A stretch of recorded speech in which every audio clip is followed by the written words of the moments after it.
Gaurkoan, ekuazioen gaiari hasiera emango diogu. Ekuazio bat definitzeko, ezinbestekoak izango dira bi elementu. Alde batetik, berdintza bat izatea, eta bestetik, ezezagun bat, letra batez adierazita. Esaterako, isa gehi bi isa ken isa gehi bat berdin bost ken isa, ekuazio bat dugu. Berdintza bat daukagulako eta ezezagun bat. Kasu honetan, isa. Ekuazioen artean, guk lehendabizi lehenengo mailako ekuazioak aztertuko ditugu.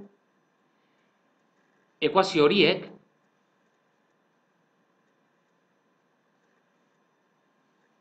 A isa gehi B berdin 0 adierazpenera labur daitezke. Gure ekuazio honi, hiru isa ken 6 berdin 0 forma eman diezaiokegu. Ekuazioari erreparatzen baldin badiozue, lehenengo mailakoa deritzo, ezezagunaren berretzailea bat denean. Hemen bat.